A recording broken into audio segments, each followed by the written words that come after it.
democracia real. Dentro de la democracia real abordamos temas que están fundamentados en ella, como por ejemplo democracia y justicia, democracia y paz, democracia y organizaciones sociales. En mi caso, el tema que desarrollé ya en el foro social de de Parque Tortuguitas, que lo he sintetizado ahora porque ya se presentó la red. Es una exposición, es una síntesis de un trabajo bastante extenso, pero que voy a abordar prácticamente la parte de la paz. Sí quiero rescatar un concepto fundamental, que no es un capricho ni una interpretación, es lo que significa la palabra democracia. Democracia, que viene del griego, demos, y kratos, demos que significa pueblo, y kratos autoridad o poder, significa exactamente que es una forma de organización del Estado que reconoce en el pueblo la única fuente de poder. Evidentemente no vivimos en esa situación. Por eso quisiera hacer una mirada, un pasaje rápido por lo que es la democracia en el mundo. Y para eso me voy a basar en una fuente que es inobjetable porque es una fuente de la derecha más conservadora, que es la del periódico londinense The Economist, que ellos tienen un índice que se viene revisando desde el año 2006, que tiene 50 y tantos ítems y varios grupos además, que no vamos a hablar de eso, pero sí las conclusiones que salen del índice de The Economist en el año 2019. Este índice dice en 2019 que es visible el deterioro de la confianza de los ciudadanos europeos en las instituciones y además el agravamiento del malestar social. Esa desconfianza está basada principalmente en la clase política y en el papel del Parlamento. Lo que sí crece de un modo notorio, según este índice, es la concentración de la propiedad de medios de comunicación en unas pocas empresas. Algo grave, sin duda, pero eso no es todo. El avance sobre la libertad de prensa se observa en la inseguridad laboral y el desempleo en el sector de la comunicación, lo que supone una mayor dependencia del trabajador respecto de la conducción de la empresa periodística y un virtual sometimiento a la línea editorial para conservar el empleo. En síntesis, en 2019 la democracia global se deterioró. Sobre la democracia directa, que es un paso hacia la democracia real, encontramos que muchos autores rescatan la antigua Grecia, digamos la antigua Roma y también algo menos conocido que es la antigua India, donde hubo formas de democracia representativa, pero que no tienen que ver con la real, porque en el caso de Grecia que no se incluía a toda la población, era nada más que para los ciudadanos griegos y había muchísima gente que vivía en situación de esclavitud o en general todos los extranjeros que no participaban del derecho al voto. En la antigua Roma también pasó durante 4 siglos aproximadamente, y en la India hubo repúblicas democráticas antes del inicio de la democracia ateniense. Esto en la parte norte de lo que hoy es el territorio de India. Y actualmente encontramos estas formas de participación directa en 2 cantones suizos, Appenzel, Rodas Interiores y Glaris, y ahí se consideran, aprueban o rechazan leyes, el presupuesto y también las reformas constitucionales en una asamblea que se realiza una vez por año. Es decir, que en ese país hay una democracia representativa con mecanismos de democracia directa. Hay una ventaja en este sistema, una facilidad, Porque para introducir modificaciones que signifiquen un paso hacia la democracia directa, es que puede validarse con leyes, sin tener que modificar la Constitución. Es un avance sin duda hacia la democracia real. La democracia en Argentina y en Latinoamérica, ya se refirió Martín a ella, pero recalcamos, es representativa. Es decir, el pueblo no delibera ni gobierna, sino a través de sus representantes. Es lo que establece la Constitución de 1853 y es lo que hay que modificar. También es así en casi toda América Latina, lo que denominamos desde el corazón nuestra América. Están vigentes modelos que no respetan la democracia real. Entonces, también se mencionó Martín al presentar la red, que los humanistas luchamos para transformar la práctica de la representatividad, dando la mayor importancia a la consulta popular, el plebiscito y la elección directa de los candidatos.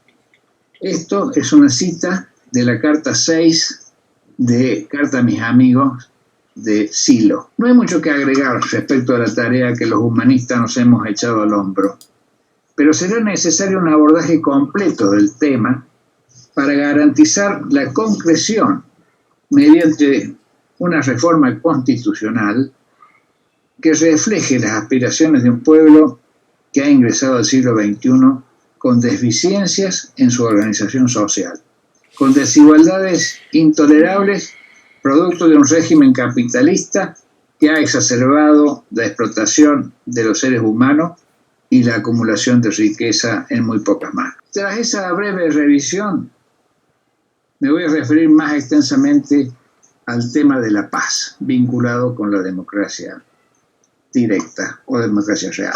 La paz es una palabra que es como una cornucopia de bienes intangibles: calma, tranquilidad, acuerdo, armonía, concordia, amistad.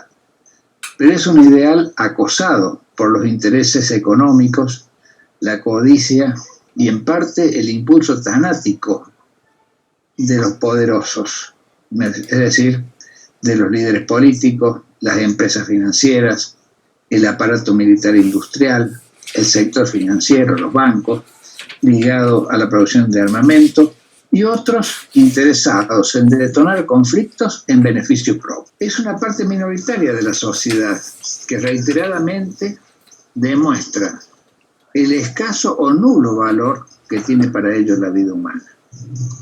La guerra, en cambio, ha sido cortejada por los filósofos, por los políticos, por los militares, desde luego, y se le ha considerado padre de todas las cosas.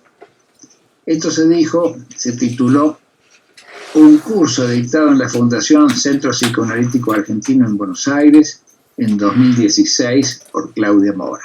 Así que no hay mucho que agradecer a los pensadores, pero sí quiero destacar, me voy a referir a eso al final, a un extraordinario trabajo de Immanuel Kant, un filósofo precursor del idealismo, que vivió entre 1724 y 1804.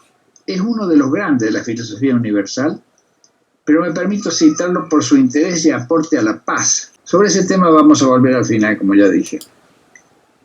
Ahora quiero hablar de relacionar la paz con otro tema muy caro a los humanistas, la espiritualidad. Es evidente para todos que la conciencia moral del ser humano ha variado positivamente con el tiempo. No hacen falta ejemplos para apoyar esto porque es evidente que hemos avanzado desde las cavernas hasta hoy, al menos en términos generales. Este hecho es un aliciente para trabajar por nuestros valores, entre los cuales la paz. Ese estado externo de armonía social es también un estado que facilita y predispone a la paz interior, a la que se puede llegar por el trabajo sobre la propia violencia, desactivando la bomba interna que se ha creado en nosotros acumulando frustraciones. Pero el medio en que vivimos es fundamental. Sin duda que la paz social es el ámbito propicio para alcanzar la paz interna. Podemos afirmar sin temor a equivocarnos que la paz externa e interna conlleva una espiritualidad en crecimiento. Estas reflexiones vienen a cuento, lo digo, aunque muchos lo sepan, para valorar pequeñas acciones concretas que se necesitan realizar en la polis, en la sociedad, como recuperar el poder de decisión que los ciudadanos hemos enajenado al ceder nuestro poder en representantes. Hay condiciones favorables y condiciones opuestas al desarrollo del ser humano, que, como todo ser vivo, crece y se desarrolla en un ámbito que puede ser tóxico o nutricio. Los grandes seres son capaces de progresar aún en situaciones adversas, pero la mayoría de nosotros necesitamos un medio que nos facilite el perfeccionamiento. La paz social es ese medio y la situación actual es de caos y negación. En esta sociedad, la incompetencia y la maldad de los gobernantes producen víctimas aun cuando no haya guerras. Es lo que sucede cotidianamente y no es precisamente un ambiente favorable. El ser humano, para crecer, requiere ser uno, estar en sí, actuar desde y sobre sí, y así superarse constantemente para alcanzar alturas espirituales propias de una nueva civilización. El ser humano integral actúa con conciencia de los dos mundos en los que se mueve como una constante cinta de Moebius que lo identifica con el infinito. La actitud humanista es crear condiciones óptimas para su desarrollo. En este caso, nos referimos a que el trabajo por nosotros mismos requiere trabajar por los demás para que la sociedad sea respirable y facilitadora, para que la sociedad viva en paz. El mundo registra, por una parte, terribles guerras y por otro, esfuerzos por la paz. En el siglo XX hubo 2 guerras que causaron más de 70 millones de muertes, delitos de lesa humanidad, ataques infundados a poblaciones civiles, reformulación de fronteras estatales, creación artificial de estados nacionales en desmedro de otros, ocupación de territorios y una cadena de males que aún persisten. El mayor de ellos, el afianzamiento de un Estado imperial, los Estados Unidos de Norteamérica, hoy el mayor elemento desestabilizador de las democracias en cualquier rincón del mundo. La Guerra Fría entre la Unión de Repúblicas Socialistas Soviéticas y los Estados Unidos de América capitalista fue una confrontación ideológica y militar que nos tuvo en vilo durante más de 50 años. Sin embargo, hubo un importante aporte a la paz de parte de la dirigencia de la URSS. En 1986, Mikhail Gorbachev, presidente de la Unión Soviética, propuso a los Estados Unidos el desarme nuclear mundial. Quiero destacar este enorme intento con las propias palabras de Gorbachev, un dirigente político muy próximo al humanismo y asilo. El 11 de octubre de 2011 escribía este gran dirigente y humanista: hace 25 años, esto entre comillas, me senté frente a Ronald Reagan en Reykjavik, Islandia, para negociar un acuerdo que reduciría y en última instancia podría haber eliminado para el año 2000 los temibles arsenales de armas nucleares que mantenían los Estados Unidos y la Unión Soviética.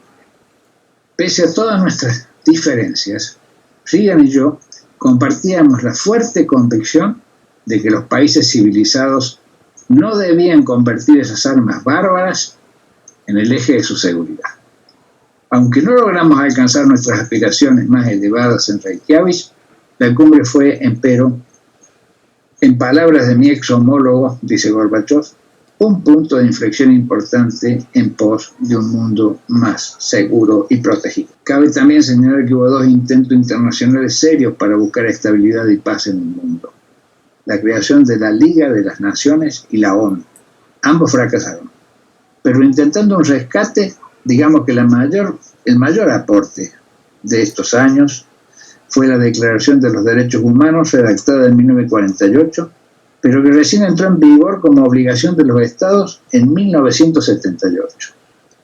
Creemos válido rescatar también el órgano judicial de las Naciones Unidas, la Corte Permanente Internacional, también conocido como Tribunal de la Haya, por su sede en ese lugar.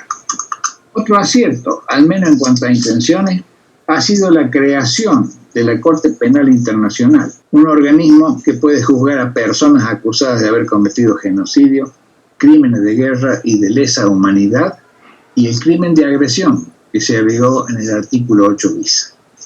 Son creaciones que significan avances claros y positivos para la humanidad, pero no escapan al control, la influencia y hasta la coerción de la potencia imperial.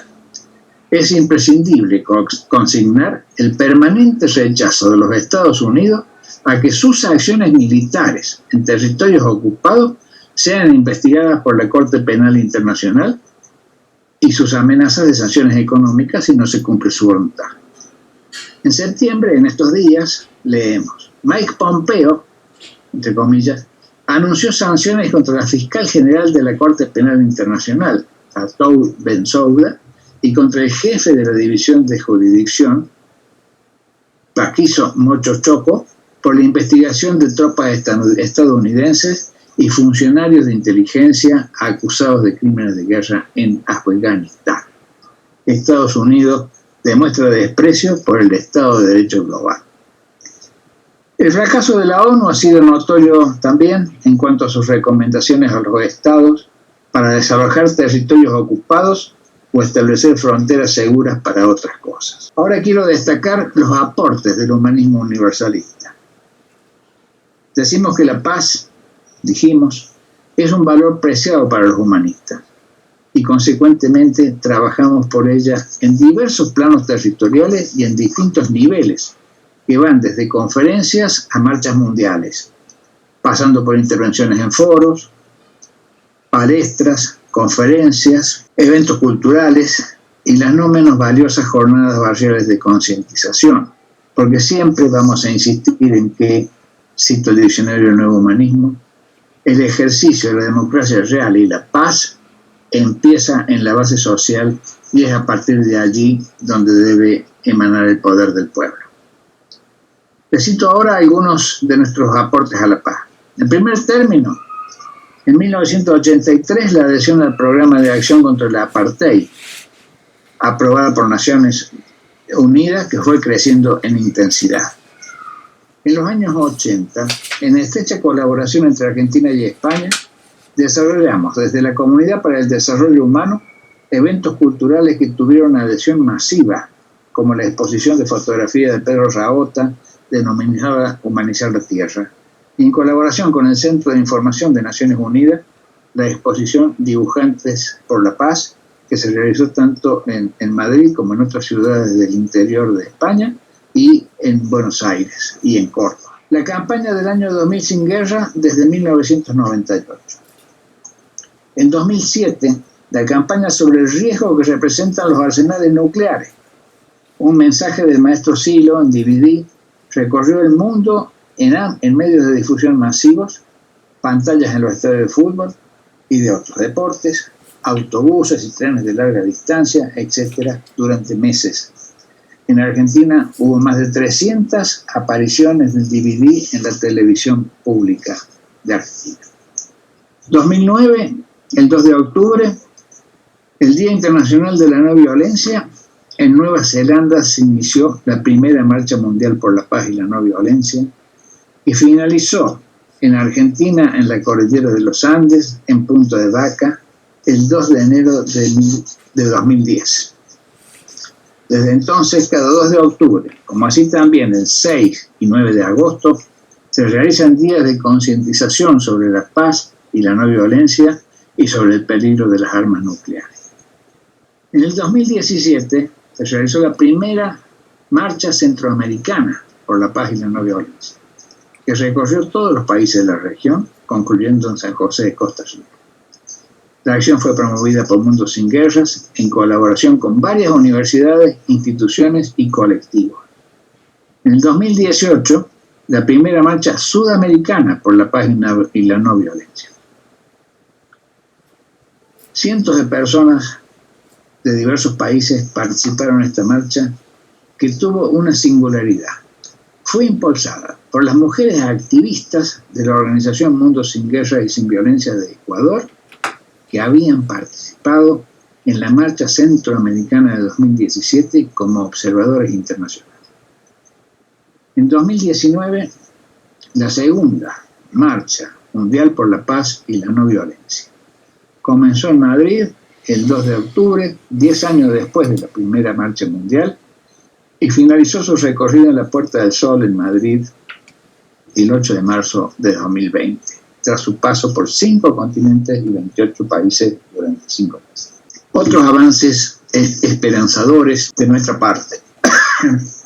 Este año 2020, la pandemia que afecta a la población de todo el mundo ha puesto en evidencia la necesidad de la cooperación internacional para enfrentar los riesgos que acechan a la humanidad, no solo en materia de salud, economía o ecología, sino también en la creciente amenaza para la vida del planeta, como es la de una guerra nuclear. Sobre este tema leemos en Presenza: en 2017, 122 países aprobaron un tratado sobre la prohibición de armas nucleares, un acuerdo mundial histórico que sitúa a las armas nucleares en el mismo plano jurídico que las armas químicas y biológicas y establece un marco para eliminarlas de manera verificable e irreversible, una medida por la que venimos bregando. El Mundo Sin Guerra y Sin Violencia está trabajando por la ratificación del tratado en todo el mundo. Y estamos difundiendo una película titulada El comienzo del fin de las armas nucleares, de Álvaro Horus, que está en las redes.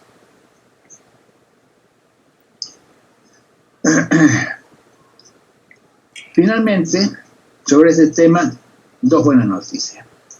Malta ha ratificado el tratado y se ha convertido en estos días en el 45 Estado parte. Lo hizo el 21 de septiembre de 2020 en la reunión que conmemoraba el 75 aniversario de las Naciones Unidas. Ahora se necesitan 5 ratificaciones más para que el tratado entre en vigor.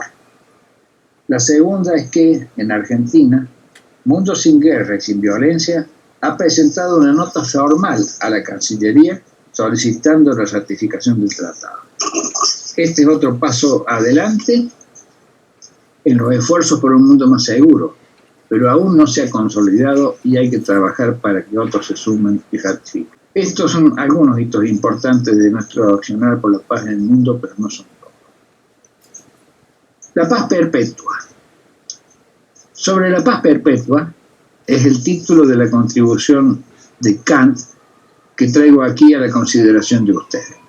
Someramente decimos que esta obra política, escrita por un filósofo en 1795, intenta encontrar una estructura mundial y una perspectiva de gobierno para cada uno de los estados en particular que favorezca la paz.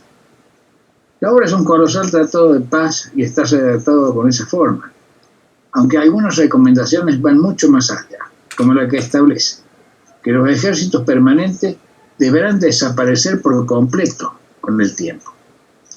Otra, de notable anticipación y vinculada con nuestro tema, es que estos cambios deben estar fijados en una constitución, que esta constitución ha de ser forzosamente republicana y fundamentada en la libertad de sus miembros y en la igualdad de todos los ciudadanos, de modo que para declarar una guerra será necesario consultar a toda la población, lo cual dificulta que se llegue a formular efectivamente. No podemos extendernos más, pero queremos consignar lo más importante. Es necesario, según Kant, hacer una consulta popular para declarar la guerra. La afirmación precedente que asumimos equivale a decir que la principal garantía para la paz mundial proviene de una democracia real, o por lo menos de una democracia con mecanismos de consulta popular para este tema. Finalmente, para cerrar esta charla, mencionaremos algunas propuestas que responden la pregunta, al interrogante a responder hoy, que es, ¿qué hacer en este momento y en cada lugar del mundo donde actuar para avanzar hacia la sociedad a escala humana requerida como condición para la paz mundial? Este proceso requiere un conjunto de pasos para avanzar hacia una democracia real. Lo más importante es que una eventual declaración de guerra con otro Estado inevitablemente debe someterse a la decisión de los ciudadanos, única garantía para evitar una confrontación. Igualmente, es necesario someter a la decisión popular todo intento de endeudamiento del Estado, los temas del calentamiento global, la intangibilidad de recursos vitales como el agua potable, la protección de los mares y otros. Facilitar la participación en las decisiones de los gobernantes sobre temas no previstos en las plataformas electorales o programas de gobierno mediante la realización de plebiscitos y referendos. Los humanistas tenemos el proyecto y el firme propósito de avanzar hacia una única nación humana universal, donde la decisión popular termine de consolidar una sociedad a escala humana. No podemos tolerar que continúe, tanto de forma larvada como manifiesta, la explotación del hombre por el hombre, porque el infortunio de una sola nación y de una sola persona es nuestro infortunio. Son numerosos los cambios que este mundo y esta sociedad necesitan. Transformaciones profundas en lo político, en lo económico, en lo social, en materia de salud, educación, medio ambiente, en una extensa gama de materias. Es mucho lo que hay que transformar para superar la violencia en todos sus aspectos. La violencia física, la violencia racial, la violencia psicológica, la violencia religiosa, la violencia económica, la violencia sexual y tantos otros tipos de violencia que existen en la sociedad. Entre otras, no podemos permitir que la violencia sobre las mujeres y los delitos de odio contra aquellos que son señalados como diferentes continúe lastimando nuestra conciencia moral y degradando la condición humana. El patriarcado y el sistema de valores negativos que conlleva es un frente de acción que requiere de nuestra atención para desmontarlo y desactivarlo, desarticularlo. El patriarcado está en una oposición franca al modo de relación donde se decide en igualdad de condiciones. Por eso insistimos, para poner en marcha un definitivo proceso de cambios y para llegar a tiempo con las soluciones, es prioridad número 1 facilitar que los ciudadanos puedan determinar el tipo de sociedad en el que quieren, en el que queremos vivir. Para ello hay que lograr una democracia real. Para los humanistas, cito a Silo, la base de la democracia radica en una sociedad civil fuerte y bien ramificada que limita al Estado y controla su funcionamiento. La democracia real requiere una modificación del sistema de producción y distribución de la riqueza, que hoy está concentrada en pocas manos. Actualmente es allí donde radica el poder real, económico, financiero e informativo, sin ningún contrapeso efectivo. Fin de la cita. Para decirlo sin rodeo, debemos avanzar con resolución porque el capitalismo está en franco deterioro y la sociedad humanista es la única esperanza para la humanidad. Nada más, muchas gracias y dejamos abierto el intercambio. Magistral, Luis, muchísimas gracias, excelente presentación. Vivimos actualmente sometidos a un imperio.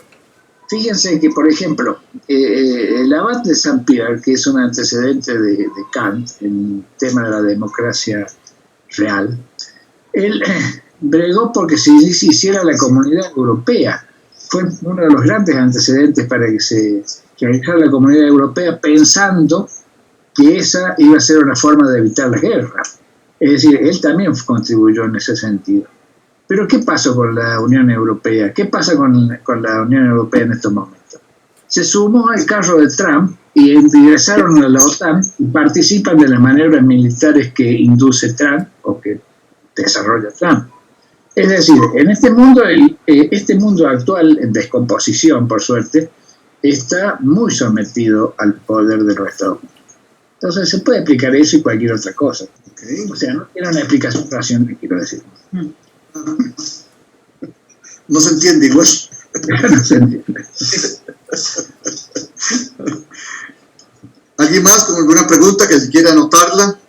Si no, dejamos de extraerle el jugo a Luis Ama. Creo que puede ser un jugo ácido, ¿eh?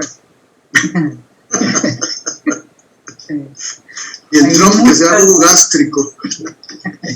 Hay muchos mensajes de agradecimiento, Luis. Sí. Mucho reconocimiento, esclarecedor resumen, todo ese trabajo de recoger todos los hitos, toda la historia. Excelente presentación de la democracia real y la paz, maravilloso. Hay una pregunta. Muy inspirador es lo que dicen. Aquí hay una pregunta. Sí, dale. Dice que deberíamos dar lugar a la participación activa de los partidos humanistas. Esa es una. Y luego, ¿cómo podemos decir que los Estados Unidos se han configurado como imperio? Eso por supuesto que tenemos que darle la mayor participación posible al Partido Humanista, a los partidos humanistas de todo el mundo, que aunque no tienen una gran influencia electoral, porque no tienen la posibilidad de difusión que lo permita, sin embargo está en la mente de la gente estudiosa, de los catedráticos, de los profesores. Hace un poco, matemático, Buenos Aires, hablando del tema de la cinta de Moebius, él dijo, que revelando bastante conocimiento, que la cinta de Moebius, el infinito, era el símbolo del pH en todo el mundo. Es decir, este buen señor se había tomado el trabajo y se había enterado de que había pH en todo el mundo y cuál era su signo. Entonces, claro, en la medida en que sigamos difundiendo, vamos a tener la posibilidad de que alguien pueda elegirlo. Y mientras tanto, porque en definitiva, nosotros lo que queremos con el partido es provocar cambios en la sociedad. No nos interesan los negocios electorales pequeños. Ayer me decía un amigo, resaltaba el hecho de que el Partido Humanista nació el 8 de marzo, el Día Internacional de la Mujer, y fuera del proceso electoral. No había ninguna elección a la vista inmediata cuando se creó el partido, porque se creó para difundir las ideas que conducen a un mundo nuevo. Entonces es fundamental, y no tanto para un negocio electoral sacar un diputado o un consejo.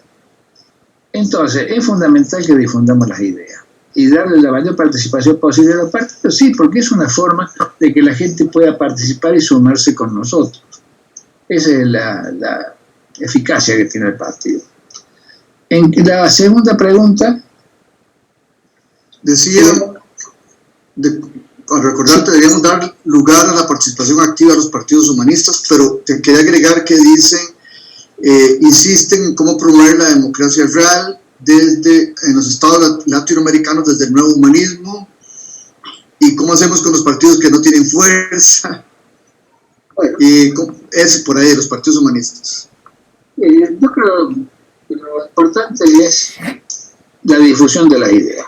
La difusión de las ideas marca una dirección muy clara, una dirección que no se puede contestar, que no se puede refutar, que no se puede desconocer, que no se puede ignorar, a la cual es cualquier persona con un sentido común, con un mínimo de sentido común, apoya. Es decir, difundir las ideas hasta que se hagan carne en la población, hasta que se genere una conciencia, es una de las maneras. Y para eso todo medio es válido, desde una pequeña radio de un barrio hasta algún canal de televisión o lo que sea necesario hacer por las redes sociales. Tengamos en cuenta que los grandes medios se van a cerrar cada vez más, porque cada vez están, ya lo dijimos en la charla, están en menos manos, y los periodistas casi no tienen un margen para actuar fuera de las directivas que le fija la línea editorial del medio, y tampoco está esa puerta que antes se abría por acción personal de algunos. O sea que si no es así, vamos a tener que ir a la base social.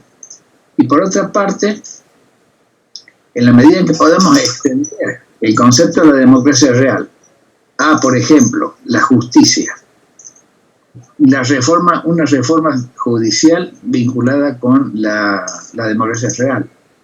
en la medida en que podamos llevar este concepto a la organización de la base social, a las organizaciones sociales de base, digamos, de forma. Entonces, bueno, se va a ir difundiendo, la idea va a calar, y en cualquier momento se produce una situación, como la que nos hablaban hace un rato, de singularidad, en que la gente necesita cambiar todo lo que no ha funcionado, y es necesario que conozca las ideas que pueden darle una salida, que pueden darle una respuesta. Fíjense ustedes que, por ejemplo, muchas cosas que se creían utópicas están ahora circulando. ¿Quién podía pensar hace unos años atrás, cuando todos los partidos políticos resaltaban la virtud del trabajo dentro de la sociedad, que la sociedad se iba a quedar sin trabajo? O sea, en pocos años más no va a haber trabajo. Vamos a ser reemplazados por la tecnología o por el desarrollo de industrias que no requieren participación humana. Entonces, frente a eso, hablar ahora de que es necesaria una renta básica universal para todos los ciudadanos, para todos, sin discusión, es sin embargo algo que se está hablando, se está conversando, los gobiernos están teniendo que tomar alguna carta en el asunto y ha avanzado muchísimo. El tema de la concientización ideológica, hace, digamos, 50 años atrás, no existía. Era algún que otro profesor o algún que otro joven entusiasta el que podía sacar los temas de la preocupación global por el ambiente. Hoy, en cambio, los niños están concientizados con el tema. Por supuesto que toda buena intención se puede desvirtuar y en general hay toda una clase política vinculada a los intereses que ya mencionamos, que se han vuelto expertos en tergiversar y en dar vuelta las mejores intenciones.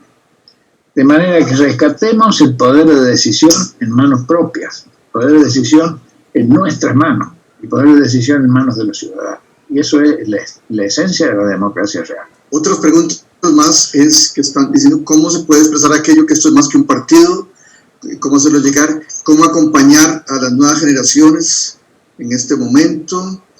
Luego, desde Argentina, ¿cuál sería desde el humanismo las principales prioridades de la ciudadanía? Y encararlas desde las propuestas partidarias que ya tenemos y sumar a otras tantas, conservando nuestra doctrina y esencia. ¿Cómo seguir contribuyendo a la paz y la no violencia en tiempos virtuales? Por ahí van las preguntas, Luis. Yo creo que la virtualidad es favorecedora. Esta pandemia ha sido un impulso y ha tenido una notable, digamos así, eficacia en volver a vincularnos, en juntarnos. A partir del 4 de mayo, cuando se realizó el primer encuentro mundial humanista, que hubo más de 1000 participantes, más de 1000 máquinas conectadas, pero además con más de una persona por máquina, percibimos que hay un conjunto que se está moviendo en todas partes y en diferentes temas, que eso es muy importante, que no estamos solamente detrás de un objetivo, sino que cada uno está haciendo aquello que siente más próximo y para lo cual se siente más dotado y que tiene más inclinación, más gusto. Entonces, esa diversidad de temas que vimos que estaban circulando en el mundo nos ha dado una gran fuerza, un gran impulso, porque por una característica de nuestro sistema de percepción, pues percibimos lo que está más cerca como algo real, definitivo, y globalizamos. Entonces, si hay una persona parada, detenida, sin acción, si hay un organismo alicaído o con poca actividad, se tiende a pensar que eso es lo que está ocurriendo en todas partes. Entonces sale alguno que no hace nada a decir que el movimiento no hace nada. Y ahora tenemos la oportunidad de ver todo lo que se está haciendo, todo lo que se ha hecho, y todo lo que vamos a hacer gracias a estos medios de comunicación virtuales. De manera que no es tan malo, y creo que no debemos abandonarlo, porque más allá de que en algún momento parará por esta pandemia, y podremos encontrarnos, con mucho gusto por cierto,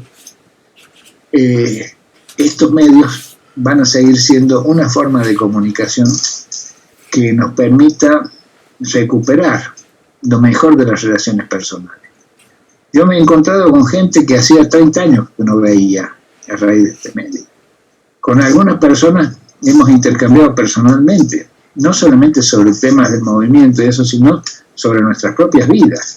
O sea, hemos reactivado la comunicación gracias a la tecnología. No, me parece que no tiene sentido abandonar esto. Le sumaremos en su momento la proximidad física, distanciamiento social, sino un distanciamiento físico. Y en lo social estamos más comunicados que nunca. Así es. Dos últimas preguntas, si te parece, Luis. Sí. Cuando se referían al tema de cómo seguir contribuyendo a la paz y la no violencia en tiempos virtuales, también preguntaban para la salud mental de nuestros compatriotas, y lo han preguntado también desde la virtualidad, cómo contribuir por la salud mental de los pueblos.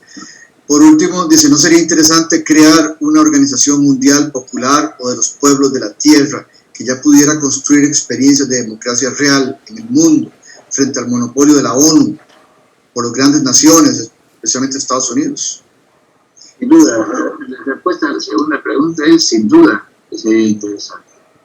Pero la voy a vincular con la primera. Yo creo que es interesante que cada ser humano descubra su talento, porque todos tenemos un talento. Solo que a veces no lo advertimos.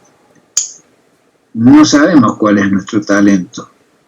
Hacemos cosas con mucha facilidad y que la gente las aprecia, pero como nos salen fácil, como no nos requieren mucho esfuerzo, la gente cree que no, eso no es un talento, es algo que le sale fácilmente. Y precisamente por el hecho de que le sale fácil, está demostrando que ese es un talento.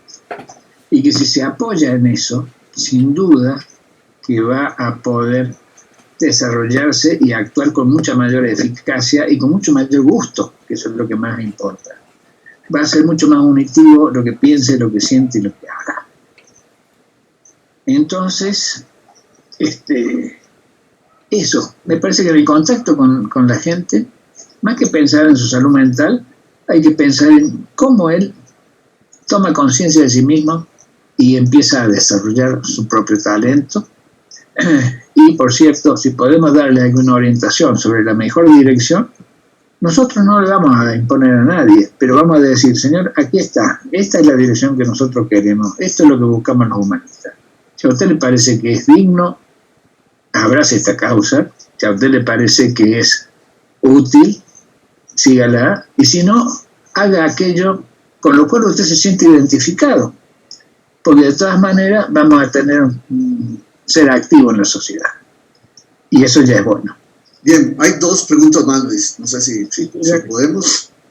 Dice, algo puntual respecto a ciertos íconos sociales, por ejemplo, ¿habría que modificar las leyes laborales, de educación y salud, económicas, seguridad y demás? Ahí mismo preguntan, ¿qué opinas o qué opina del impuesto a la riqueza? Nosotros lo tenemos en la plataforma desde que iniciamos el partido. Es decir, tiene que aportar más a la sociedad y que más gana. Y eso, además, habría que discutir por qué ganó tanto. Porque si ha ganado en exceso, estoy seguro de que no ha sido de forma legítima. No soy de citar santos, pero hay una frase de San Jerónimo que dice que todos los ricos son ladrones. Digo, ¿por qué? Porque están aprovechándose de la plusvalía. A la gente no le paga. El empleador no le paga a su empleado lo que su trabajo merece. Él se queda con una diferencia. Entonces eso es una apropiación que estará legitimada por leyes que han hecho ellos mismos, pero que es inmoral. Entonces ahí hay toda una situación muy, muy importante que hay que tener en cuenta. El que más tiene, más debe aportar a la sociedad que lo nutre de lo que tiene. Fíjense ahora cómo se da la concentración de la riqueza, porque vivimos en un sistema capitalista y es un sistema de concentración, ha seguido la misma lógica que antes de la pandemia. Los que más dinero están ganando son los que, por ejemplo, menos empleados tienen. Supongamos, qué sé yo, las líneas de comunicación virtual, Zoom, Google, todo eso, están trabajando con mínimos de personal y están, sin embargo, ganando mucho más dinero que antes. Esa es una lógica que no va a parar porque es propia del sistema capitalista. Y toda la gente que ha tenido la ilusión de un capitalismo más humano, un capitalismo más sensible, aquí están hablando de eso ahora, que es un absurdo, capitalismo más sensible, no hacen más que perder el tiempo porque no explican claramente lo que tenemos que hacer. Y no explican además porque no saben y porque no quieren, porque significaría resignar el poder. Si la gente tiene que decidir por sí misma, resigna poder que están acumulando un sector social y que mueve los hilos de una clase política que está totalmente comprometida con el sistema. En fin, las soluciones están. Nosotros podemos marcar el camino y discutir los modos para llegar a eso, pero la dirección está y está fijada por ideas que están relacionadas con valores, porque el valor del ser humano como centro y preocupación y ocupación de toda la actividad política trae como consecuencia una descentralización de poder, trae como consecuencia una economía de tipo solidario, trae como consecuencia una serie de medidas en las cuales no hay una persona por encima de otra. Entonces eso está. Y no me pueden decir, porque ahora ha salido un político en Argentina a hablar del humanismo y a decir que el humanismo es transversal. No es transversal. No es transversal. Al decir que es transversal, le sacan el contenido revolucionario que tiene el humanismo. Al decir que es transversal, está diciendo que hay derecha humanista, que hay, no sé, centro humanista. De ninguna manera. El capitalismo es antihumanista y los humanistas no vamos a salir a tirar piedra porque no es nuestro estilo. Pero dejamos claro totalmente lo que hay que hacer. No es posible conciliar con el capitalismo. Es el antihumanismo. Entonces no se puede conciliar con eso. Y por lo tanto, los empresarios que tienen alguna sensibilidad social son aquellos que están dando participación a los trabajadores en las ganancias y en la dirección de las empresas. Pero eso es un mínimo de gente. Entonces con esos empresarios no tenemos dificultad, porque ellos están en la línea correcta. Pero sí con todos los otros que se apropien de la ganancia de la gente, del esfuerzo de la gente. Lo ha dicho Silo en la relación capital-trabajo. Es decir, yo creo que hay que estudiar y difundir Carta a mis amigos y el Diccionario del Nuevo Humanismo. Son dos pilares que permitirán construir una sociedad nueva. Y por lo demás, ahí estamos nosotros, cada uno de nosotros, todos nosotros, para empujar estas ideas y para accionar en esa dirección. Ok, dos últimas, a ver si son las últimas. Nos preguntan varios. Perdón. No te creo, porque siempre dices dos últimas. Vamos de dos en dos. Es que van subiendo. Preguntan dónde podemos conseguir el escrito que hiciste para esta exposición. Y una pregunta de un costarricense, Giovanni Blanco, que dice: es el momento de avanzar con resolución, pero para eso debemos converger en la diversidad entre nosotros como humanistas.